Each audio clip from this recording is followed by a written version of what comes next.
For years, domestic violence has been a major issue for men and women.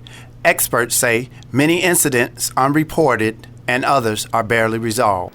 I was 16 years old and he was 19. The abuse started when I was 18 years old. I caught him in the house with his ex-girlfriend and I confronted him about it.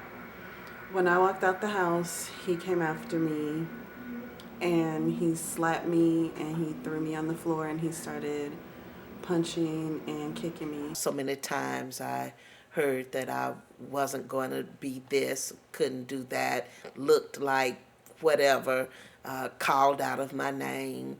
And after hearing that for so long, you become to think that you are those things that you have been called. Statistics show that 29% of all violence against by a single offender is committed by an inmate, a husband, ex-husband, boyfriend, or ex-boyfriend.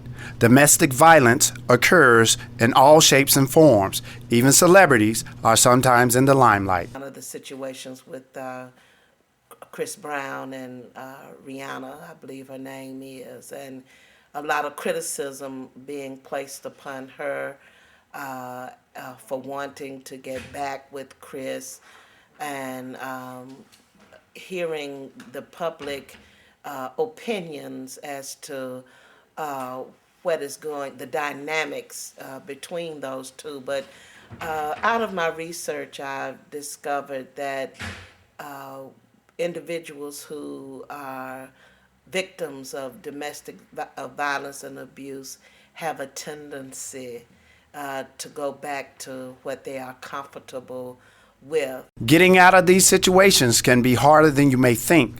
Oftentimes, the victims are afraid for their lives or the lives of their family. And other times, they stay because it's the only family structure they have. I mean, I thought I loved him. We had kids together and you know, I wanted them to have that family structure.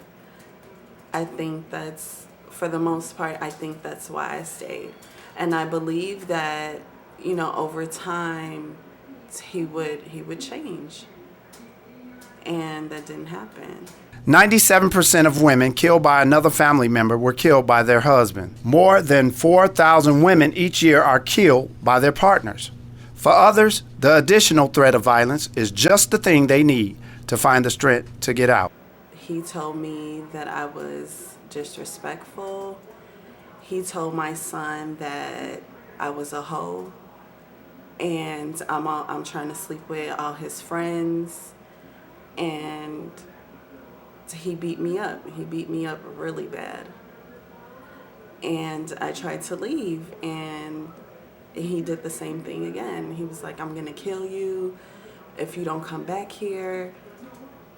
And at that point, I was just like, I can't do this anymore.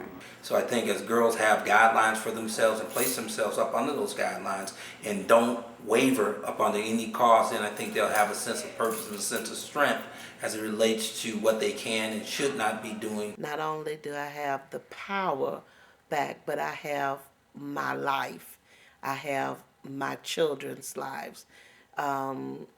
It was a process. Things did not happen for me overnight. It was a struggle, but through it all and trusting God and knowing that He had something better for me, I was able to arise. Domestic violence is the leading cause of injury to women in the United States. Accurate information on the extent of domestic violence is difficult to obtain because of extensive underreporting. 70% of men in court ordered treatment for domestic violence witnessed it as a child, and 5 to 10% of domestic violence victims are men, although this is a highly unreported number due to society stigma. For one young lady, when she was 12, she witnessed her mother get hit by her stepfather. He would then choke her and hit her about every day. Children of domestic violence often feel like there's nowhere to turn. There is hope. If you or someone you know need assistance, call National Domestic Violence Hotline. That's 1-800-799-7233. That's 1-800-799-SAFE. Jesse Johnson, KKC Views.